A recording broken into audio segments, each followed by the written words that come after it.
What we have here, this is a job that Grind Fire Defense did. And what the customer wanted was the ultimate safety. So what we ended up doing is looking at the terrain and topography, and we realized that this is a draw.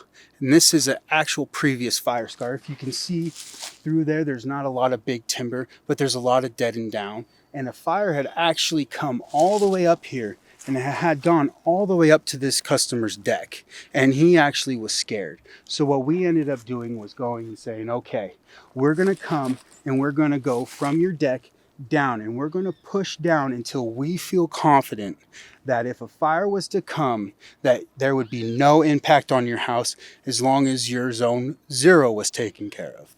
So what we did is we removed all this brush and dead and down, because in a fire scar, what will happen is the big trees won't grow anymore. They've been stunted and they've actually died. So what happens is little brush comes back up, or in this case, oak trees grow from the bottom and they become very big clustered, dense clusters of trees. They don't grow very tall, probably a maximum of 20 feet, but they grow extremely dense and they break and die, fall on each other, and then they become an extremely hot fuel source. So what we did is we wanted to push this far down and then make sure all of the surface fuels were cleaned up.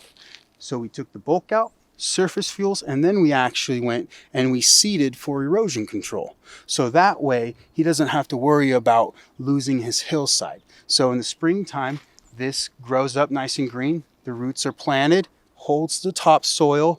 He has to then just weed eat or mitigate the fine fuels. So that's not a danger. And then he's pushed this vegetation back. He's cleaned up his trees just in case.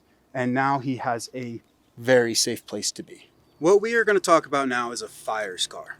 What a fire scar is just that, a fire scar. It's the scarring of vegetation after a wildfire has come through. This is a fire scar.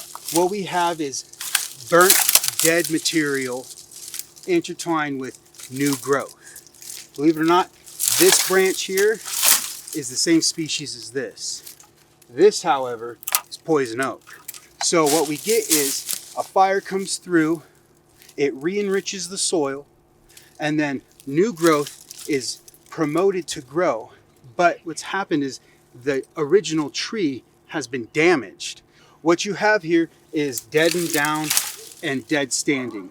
Fires come through here, burnt this, killed this tree, but it didn't consume it all. So it's dead standing. It's still there, readily available to burn. Then you have new growth coming through, and it's dense and thick, and it's ready to burn because it is so small. So what we have here is all this dead and down and all this surface fuel already mixed together with all different sizes of really ready dead fuel. And it's horizontally stacked and vertically stacked. So the fire can really burn through this and really absorb all of this fuel, and it will sustain a really hot, really fast moving fire. So this fuel load here is dead and down mixed with live, and it's really ready to burn. Don't get mistaken, fire scars are still dangerous, especially after years of regrowth through it. This dead material will not rot fast enough. It will take 50, 60 years for all that to go back down in. So it's still there, ready to burn. So be aware of fire scars. They are dangerous, they burn hot and fast, and they're readily available.